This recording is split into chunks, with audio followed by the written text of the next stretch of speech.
이번 주부터 이제 신명기 말씀 들어갑니다.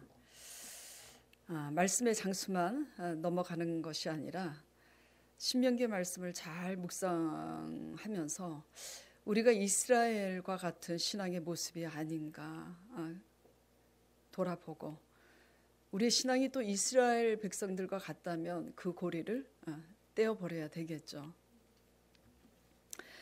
믿음과 순종의 사람 아브라함이 자기 목숨을 구하려고 사랑하는 아내 사라를 누이라 속임으로 사라가 애굽 왕 바로의 아내로 들여진 사건을 우리는 전부 다 잘 알고 계실 겁니다.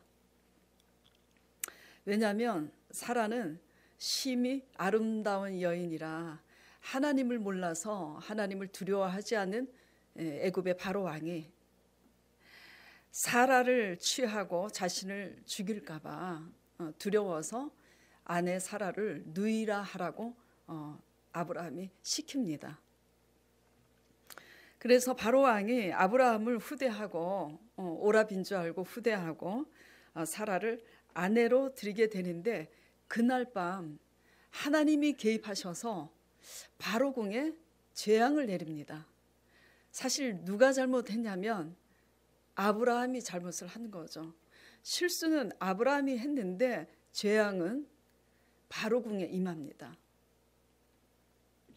이 일로 인해서 바로 왕이 이 사라가 아브라함의 아내라는 것을 알게 됩니다.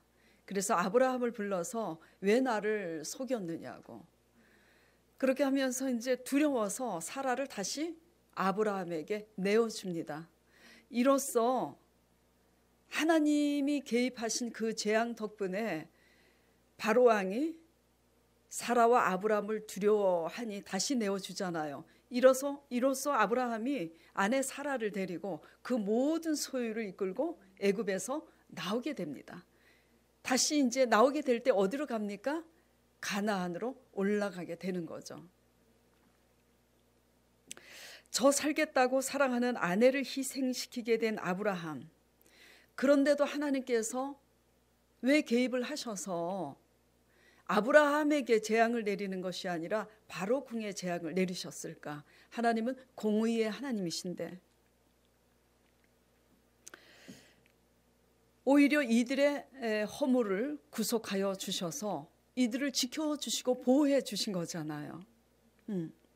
이 아브라함 이야기를 제가 먼저 오늘 본문 말씀을 드리기 전에 제가 드리고 있는 이유는, 믿음과 순종의 사람들은 비록 연약해서 허물이 있고 실수를 하고 넘어질지라도 하나님께서 그 허물과 실수에서 도리어 구속하셔서 지켜주심으로 다시 올라가게 되는 은혜를 입는다는 겁니다. 왜냐하면 아브라함은 이런 실수를 했지만 분명히 하나님께서 너희 본토 친척 아비 집을 떠나서 내가 지시할 땅으로 가라 하셨을 때 아브라함은 본토를 떠나갑니다. 물론 연약해서 아비 데라도 모시고 가고 조카 롯도 함께 데리고 갑니다. 그러나 수많은 지인들과 정들었던 그 본토를 떠나는 결단은 쉽지가 않아요. 그래서 그 본토를 떠나 아버지께서 지시하시는 가나안 땅에 마침내 들어갔더라라는 말씀이 창세기에 기록이 되어 있습니다. 정들었던 본토를 떠나는 결단을 한 아브라함, 모압 여인 룻인가 맨날 헷갈려요. 룻? 예, 룻기서니까 그렇죠. 모압 여인 룻도 마찬가지예요. 자기 본토를 떠나죠. 누구 때문에? 하나님 때문에. 그래서 이렇게 아브라함이 그런 결단을 하고 하나님이 지시한 땅으로 갑니다. 그래서 마침내 들어갔어요. 하나님이 나타나셔서 가라고 한 땅에 이렇게 갈 때 상상을 했을 거예요. 좋은 일이 있을 거라고. 그런데 예기치 않은 일이 일어난 거예요. 도착해 보니 그 땅에 심한 기근이 있었어요. 그 기근 때문에 아브라함이 연약해서 그 기근을 보고 애굽으로 내려가서 우거하려고 내려가는데, 내려가다가 생긴 일이 이 일인 겁니다. 순종하며 가는 자들은 이렇게 연약해서 비록 넘어질지라도 하나님께서는 그 실수와 허물에서 건지사 지켜주시는 하나님의 은혜를 도리어 입게 되는데, 중요한 것은 이러한 하나님의 은혜를 경험한 아브라함은 이것을 계기로 인해서 그의 믿음이 이전보다는 더 업그레이드 되어서 온전해지게 된다는 겁니다. 아멘. 예, 굉장히 중요한 사실이에요.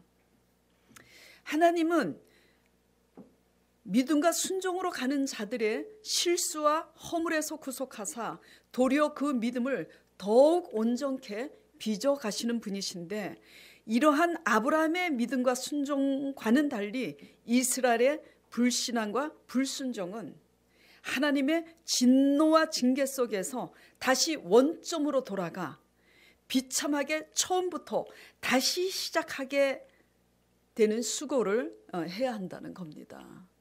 비교가 되죠. 왜냐하면, 왜 이렇게 다르냐면 시작점이 완전히 다른 겁니다.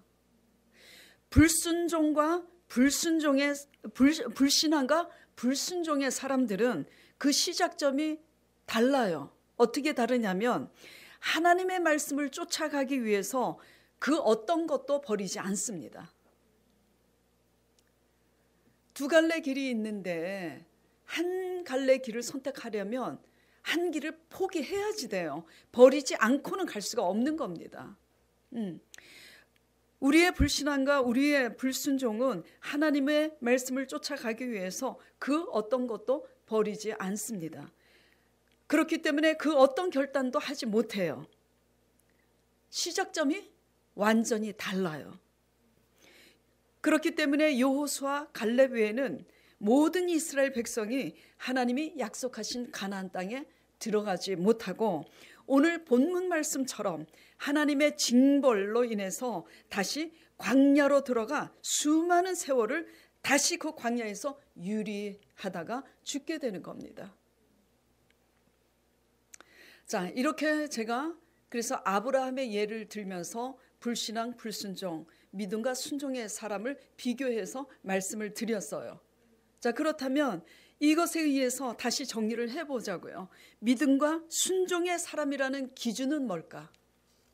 예, 막 믿음, 순종 그러는데 과연 불신앙이 뭐고 불순종은 뭐냐? 믿음과 순종의 기준은 뭔가? 말씀 따라가는 것이 우리의 생각으로는 이해가 가질 않습니다. 마치 도박을 거는 것과 같이 무모해 보이기도 해요. 두려운 모험과도 같은 미지의 세계라. 아브라함이 결단하고 정들었던 본토를 버리고 하나님의 말씀을 쫓아가는 것 같이 그렇게 가는 것은 대단한 모험이잖아요. 근데 그렇게 가는 것이 믿음과 순종의 길인 거예요. 자, 그렇다면 우리에게 익숙한 본토는 무엇인가?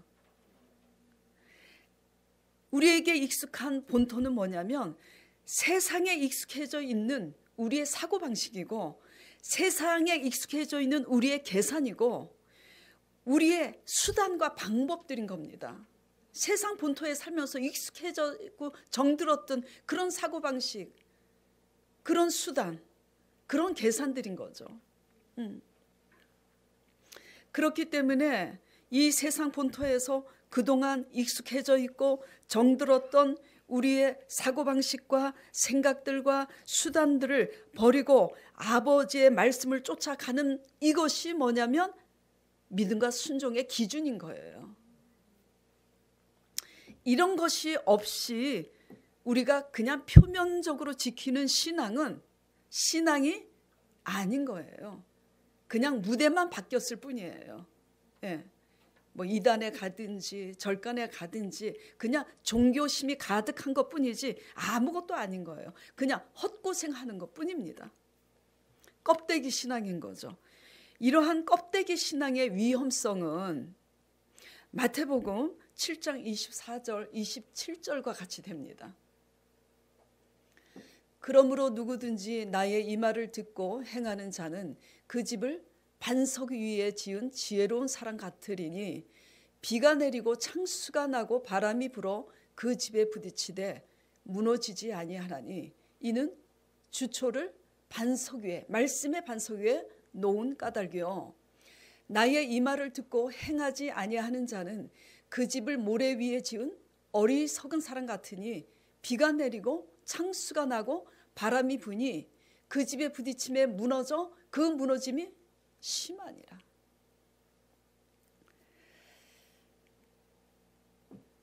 그동안 세상 본토에 살면서 익숙했던 우리의 사고방식, 그 익숙해 있는 세상적인 계산과 수단과 방법들을 하나님의 말씀 앞에 그 고리를 끊어내버리지 못한 그 껍데기 신앙은 때가 돼서 장마비가 내리고 태풍이 몰아칠 때는 그 태풍의 비바람에 부딪혀서 그 집이 무너지는데 그 무너짐이 심하다고 하시는 거예요. 이 말씀은 예수님이 직접 오셔서 하신 말씀이잖아요.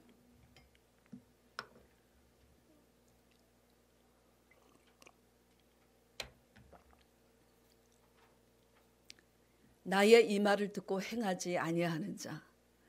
그래서 행합니다. 표면적으로 행해요. 표면적으로 지켜요. 분명히 이건 껍데기라고 말씀드렸잖아요. 마땅히 표면적으로 지킬 것도 지켜야 되지만 알맹이가 없이 지키는 것은 껍데기일 뿐이잖아요. 그럼 하나님 앞에 무엇을 행하여야 하느냐 이런 겁니다. 예, 바로 조금 전에 말씀드렸던 거예요. 세상 본토에서 익숙해져 있는 우리의 사고방식과 우리의 계산과 우리의 수단과 인본주의 방법들 이런 걸 버리는 것을 하나님 앞에 보여야 하는 겁니다. 속사람이 달라져야 하나님이 원하는 언어가 나오는 거예요. 신앙 고백이. 하나님이 원하는 신앙 고백이 나와야지만 하나님이 대신 싸워주시는 겁니다. 그런데 오늘 본문 말씀에 보면 이스라엘은 하나님의 기적과 이적을 수없이 체험했음에도 불구하고 속사람이 바뀌지 않았습니다. 예. 애굽에 종살이 하면서 익숙해져 있던 그 속사람이 전혀 바뀌지 않았어요. 본문 34절에 보겠습니다. 여호와께서 너희의 말소리를 들으시고 노하사 어떤 말을 했길래 이렇게 하나님께서 진노하셨을까요? 예. 신명기 1장 20절 21절 26절 28절 이 말씀은 민수기 14장에 보면 더 자세히 나와 있어요. 자, 신명기 1장 20절 21절 계속해서 제가 읽겠습니다. 내가 너희에게 이르기를 우리 하나님 여호와께서 우리에게 주신 아모리 족속의 산지에 너희가 이르렀나니 너희 하나님 여호와께서 이 땅을 너희 앞에 두셨은즉 가나안 땅인 거예요. 너희 조상의 하나님 여호와께서 너희에게 이르신 대로 올라가서 차지하라. 두려워하지 말라. 주저하지 말라. 그러나 너희가 올라가기를 원하지 아니하고 너희의 하나님 여호와의 명령을 거역하며 장막 중에서 어떻게 했다고요? 원망하여 이르기를 여호와께서 우리를 미워하심으로 아모리 족속의 손에 넘겨 우리를 멸하시려고 우리를 애굽 땅에서 인도하여 내셨도다. 우리가 어디로 가랴? 이제 죽게 생겼는데 우리의 형제들이 우리를 낙심하게 하여 말하기를 그 백성은 우리보다 장대하고 기골이 장대하고 크다는 얘기예요. 그 성읍들은 크고 그 성곽은 너무 높아 하늘에 닿을 듯이 그렇게 높아서 우리가 싸울 수가 없다는 거예요. 그것을 본 거야.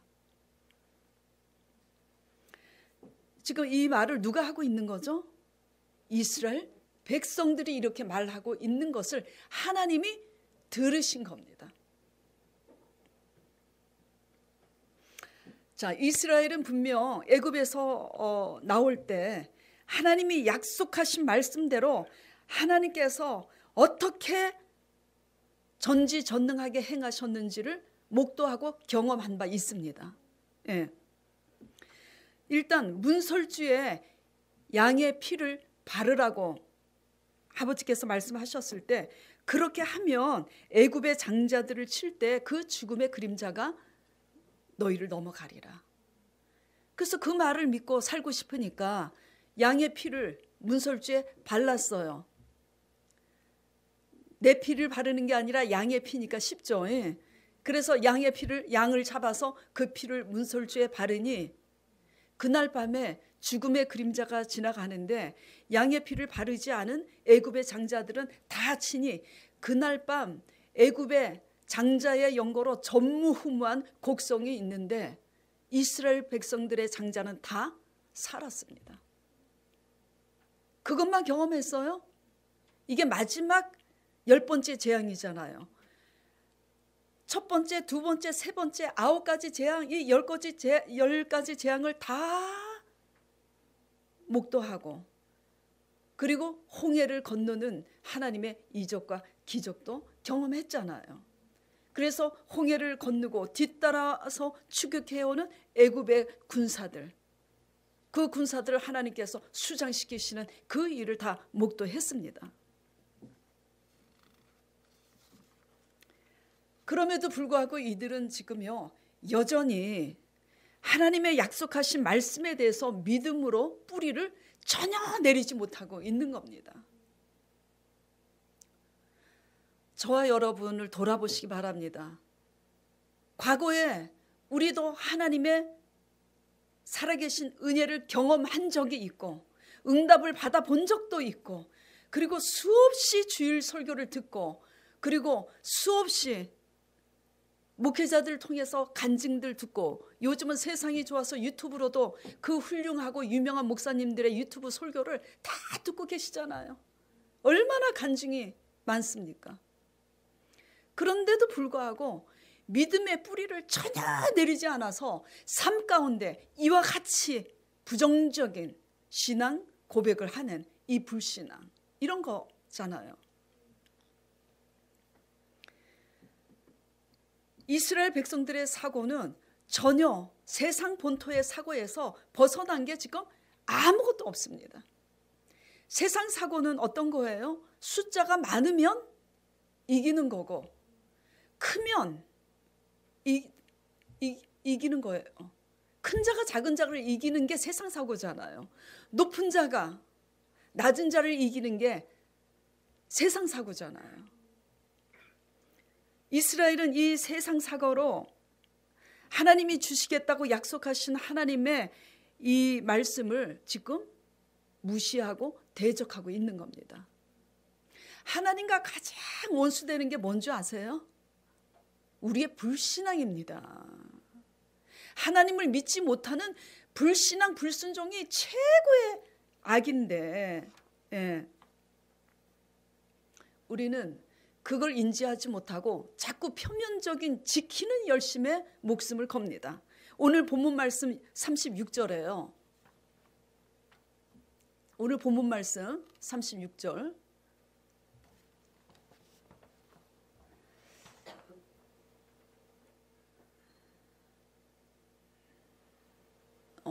30? 자, 여호와께서 너희의 말소리를 들으시고 노하사 맹세하여 이르시되 이 악한 세대 사람들 중에는 지금 하나님께서 악하다고 지금 표현하고 계십니다. 어떤 사람이 악하냐고요? 정리를 해보면 하나님을 경험했음에도 수많은 설교를 듣고 수많은 간증거리를 듣고 간접적으로 경험을 하고 목도하고 있음에도 우리의 사고가 세상 본토에서 하나도 전혀 바뀌지 않는 이러한 불신앙이 악한 세대라고 하나님께서 지금 표현하고 계시는 겁니다. 그래서 민수기 33장에 보면은 심지어 이스라엘 백성들이 이렇게 고백합니다. 우리는 스스로 보기에도 메뚜기 같으니 그들이 보기에도 그와 같았을 것이라. 예. 숫자도 적고 기골이 그들이 우리보다 훨씬 장대하고 우리는 작아. 성읍도 크고 성곽도 높고 우리는 너무 부족한 거야. 눈에 보이는 것 때문에 문제보다 크신 하나님은 보이지 않고 눈에 보이는 문제 때문에 하나님께서 약속하신 말씀은 믿음으로 보이지 않는 거잖아요. 그러나 여호수아 갈렙은 어떻게 고백하냐면 민수기 14장 9절에 이와 같이 고백합니다. 다만 여호와를 거역하지는 말라. 또 그 땅 백성을 두려워하지도 말라. 그들은 우리의 밥이라고. 그들의 보호자는 그들에게서 떠났고 여호와는 우리와 함께 하시니 그들을 두려워하지 말라고. 이렇게 신앙 고백한 여호수아 갈렙만 가나안 땅에 들어간. 나머지 이스라엘 백성들은 들어가지 못했어요. 다시 광야로 돌아가죠. 네.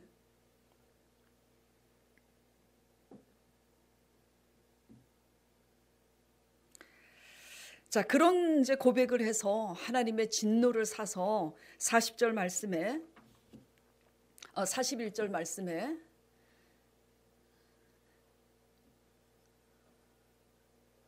말씀에 너희는 방향을 돌려 홍해 길을 따라 광야로 들어갈지니라. 하나님께서 진노하셔서 다시 광야로 돌려서 방향을 돌려서 다시 광야로 들어가라고 지시하시는 겁니다. 그때서야 정신이 들어서 이스라엘이 이렇게 얘기합니다. 너희가 대답하여 내게 이르기를 우리가 여호와께 범죄하였사오니 우리 하나님께서 우리에게 명령하신 대로 우리가 올라가서 싸우리이다 하고 각각 무기를 가지고 경솔히 자기 맘대로 산지로 올라가려 할 때에 여호와께서 내게 이르시되 너는 그들에게 이르기를 올라가지 말라 싸우지도 말라 내가 너희와 함께 하지 않고 있으니 너희가 대적에게 패할까 하노라. 그런데도 이스라엘 백성들이 듣지 아니하고 여호와의 명령을 거역하고 거리낌 없이 천자히 산지로 올라가매 그 산지에 거주하는 아모리 백성이 너희에게 마주 나와 벌떼같이 달려들어 너희를 쫓아오니 세일산에 쳐서 호르마까지 이른지라. 크게 패합니다.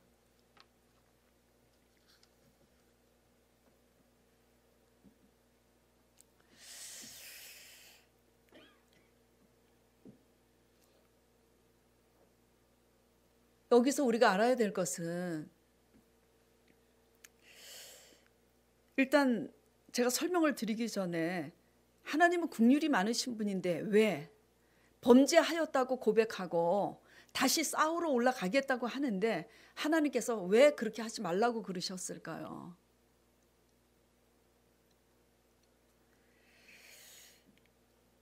이스라엘의 입장에서는 하나님께 범죄하였다고 고백하고 다시 싸우러 가겠다고 무기를 찰 때 이스라엘 입장에서는 그게 진실이었을 거라고 생각했을 겁니다. 그게 또 진짜예요.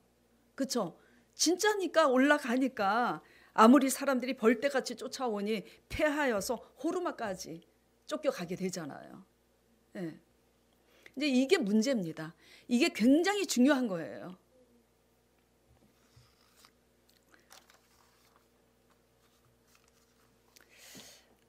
긍휼이 많으신 하나님께서 범죄하였다고 고백하고 조금 늦은 감이 있지만 순종하겠다고 하는데 왜 하나님께서 그렇게 하지 말라고 하셨을까?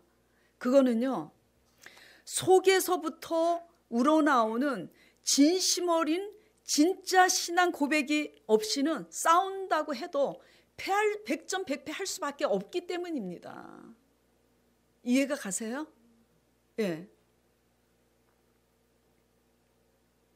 무슨 얘기냐면 이때 한번 여러분 대답을 한번 해보세요. 또 유튜브로 인터넷으로 듣고 있는 우리 성도님들 한번 대답을 해보세요. 이때 뭘 해야 돼요? 다시 광야로 회정해서 들어가라고 할 때 뭘 했어야지 되는 거예요? 회개해야 되는 겁니다. 철저하게 올바른 회개로 올바른 반응이 있어야지 돼요. 근데 회개보다는 겉으로 보기에는 그럴듯한 회개인 것 같지만 이거는 회개가 아닙니다. 고집인 거예요. 왜 고집이냐면 자신들 입장에서는 나름대로 진심으로 회개한 것 같고 나름대로 진심으로 순종하겠다고 나선 것 같지만 실상 다 지나친 자기중심적인 이기심과 완악함에서 비롯된 거예요. 아모리 족속이 두려워서 전쟁을 못한 것도, 또 광야에서 다시 돌아가라고 하니까 그 징벌이 두려워서 전쟁하려고 한 이것도 다 뭐죠? 초점이 끝없이 하나님께 꽂혀 있는 게 아니라 초점이 자기 자신에게 꽂혀 있는 거예요.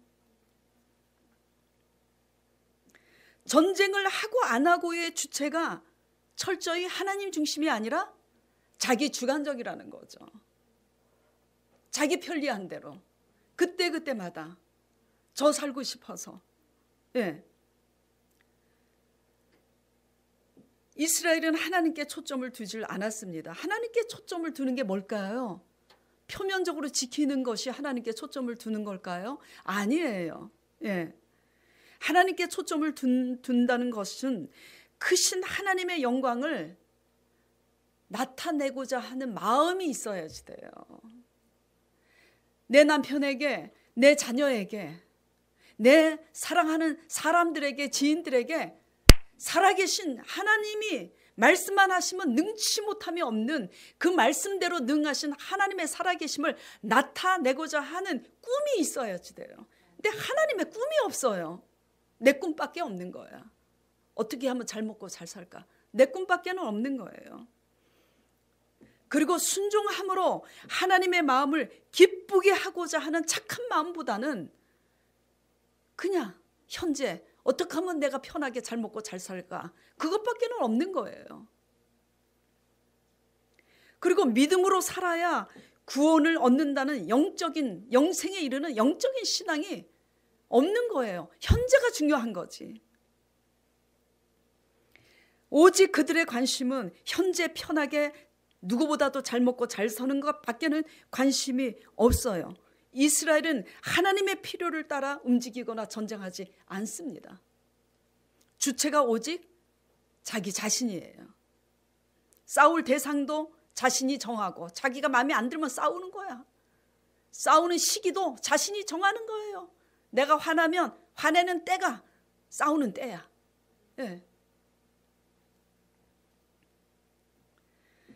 불신앙과 불순종의 특징은 이 본문 말씀을 통해서 우리가 깨달을 수 있는 것은 왜 실패했는지 돌아보질 않습니다.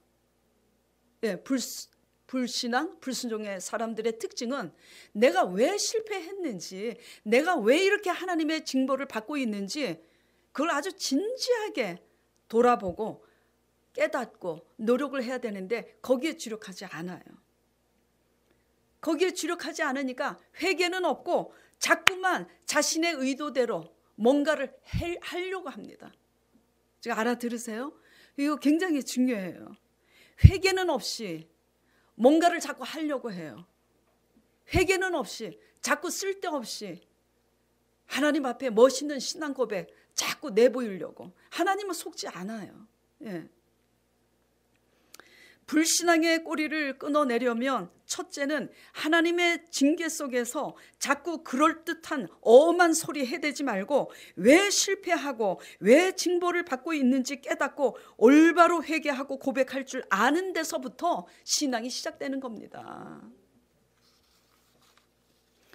그리고 우리 불신앙의 꼬리를 끊어내려면 두 번째, 철저히 내 중심적으로만 반응하는 지나친 이기심과 완악함을 하나님 중심으로 바꾸고 바라보는 훈련을 날마다 해야 됩니다. 예. 이러한 불신앙의 꼬리를 끊어내지 못하면 어떻게 되느냐? 때가 돼서 창수가 나고 비바람이 칠 때 그 무너짐이 심히 크다고 했잖아요. 이거를 끊어내지 못하면 원수 마귀는 우리의 불신앙인의 삶 속에 들어와서 죽이고 멸망시키는 게 마귀들의 취미 생활이에요. 마귀는 영물이라 잘 압니다. 누가 그럴듯한 말을 하고 있지만 누가 지금 불신앙이고 불순종을 하고 있는지 잘 알아요. 하나님의 나라는 4차원의 영적 세계라 하나님의 약속의 말씀을 우리 이성으로는 이해할 수 없습니다. 우리 이성으로 이해할 수 없다고 하나님의 말씀이 비이성입니까? 아니에요. 초이성이지 비이성은 절대 아닌 거예요.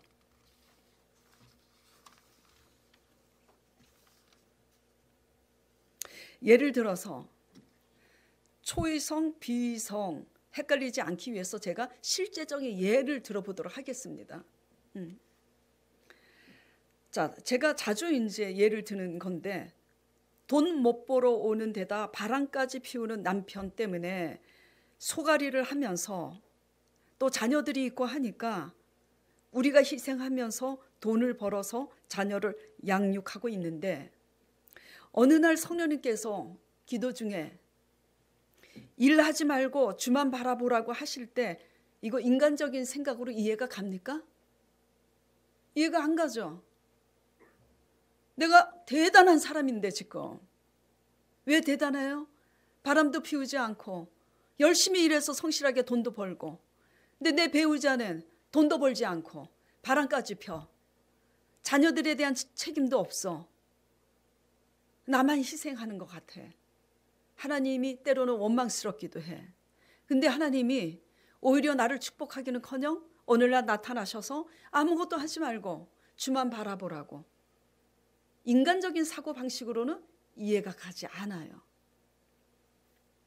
자, 그런데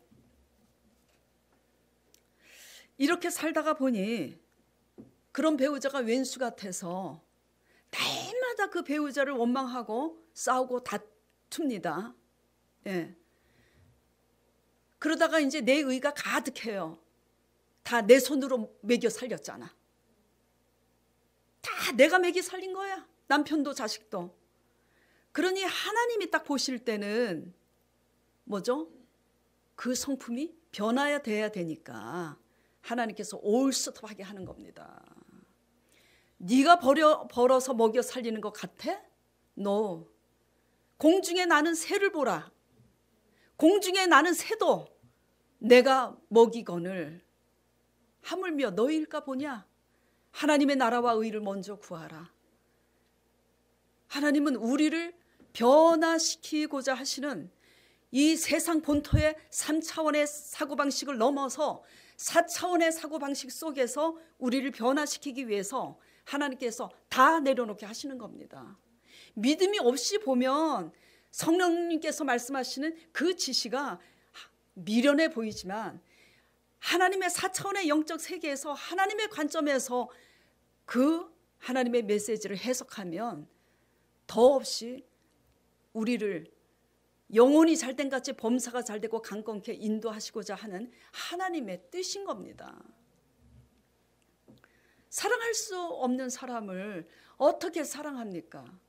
사랑하기는커녕 정말 두드러펴서 내쫓아도 시원찮은데 그런데 하나님께서 사랑할 수 없는 사람을 사랑하라고 하니 세상 본토 방식은 뭐죠? 이해가 가지 않는 거예요. 그러나 하나님의 나라는 우리가 할 수 없는 것을 성령으로 하기를 원하는 게 하나님 나라예요. 사랑할 수 없는 사람을 사랑해서 너희가 변화를 받아라. 너희가 먹여 살리는 것지만 아니다. 일은 내가 한다. 하나님께서는 그거를 배우게 하시기 위해서 믿음으로 사는 법을 배우게 하기 위해서 하나님께서 그렇게 우리에게 말씀하시는 겁니다. 그래서 이해가 안 가도 순종하다 보면 내가 변화가 되는 거고 이해가 안 가도 순종하다 보면은 하나님께서 전혀 변화되지 않을 것 같은 남편이나 자식이나 내 형제나 하나님께서 변화시켜서 그 사람들을 통해서도 생각지 않은 그 물질도 들어오게 하신다든지 전혀 상상할 수 없는 다른 방법으로도 하나님께서 우리를 먹이시고 입히시는 겁니다. 예. 하나님 나라는 우리의 생각으로 사는 것이 하나님 나라가 아니에요. 하나님 나라는 하나님 말씀으로 살아내는 것이 하나님 나라입니다. 그렇기 때문에 우리는 이 세상 본토에서 익숙해져 있는 계산과 사고방식과 그런 모든 수단과 방법들을 버릴 줄 알아야 돼요. 그 고리를 떼어놓지 못하면 마귀의 밥이고 백전백패입니다. 예. 그렇기 때문에 하나님 나라는 우리의 자신감으로 살아가는 게 아니에요. 우리의 의로 살아가는 거 아니에요. 우리가 자신하면 자신할수록, 저도 자신감이 꽤나 있었던 사람이에요. 생각해보니까 잘나지도 않았는데 자신감이 있더라고. 잘나지 않은 사람일수록 자신감이 넘쳐. 내 얘기입니다. 내 얘기. 근데 그 자신감 넘치는 것마다 하나님이 실패하게 하셔.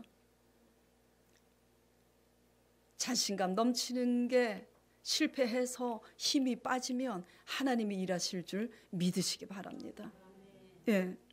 그래서 하나님 나라는 우리의 자신감으로 살아가는 것이 아니라 하나님을 믿는 믿음으로 살아가는 거예요. 그렇기 때문에 불신앙의 고리를 끊어내기 위해서 하나님의 말씀 앞에서 길들여지고 정들어졌던 보암직하고 먹음직한 세상 사고방식, 계산, 우리의 수단, 인본주의 고리를 끊어내고 하나님의 징계 속에서 우리가 회개해야 될 것이 뭔지 올바로 고백하는 그런 신앙이 되길 바랍니다. 그래서 내가 왜 이렇게 불신앙의 사람이 되었는가? 철저히 초점이 내 중심이었구나. 하나님께 영광을 돌리고 영혼 구원, 사람을 살리려고 하는, 상대방을 살리려고 하는 초점이 아니라 철저히 내 위주, 내 중심의 사고였구나. 이런 것들을 하나님 앞에 회개함으로 우리 불신앙의 고리를 완전히 끊어내서 하나님 앞에 여호수아 갈렙처럼 칭찬받는 저와 여러분 되시길 간절히 축원드립니다. 기도드리겠습니다.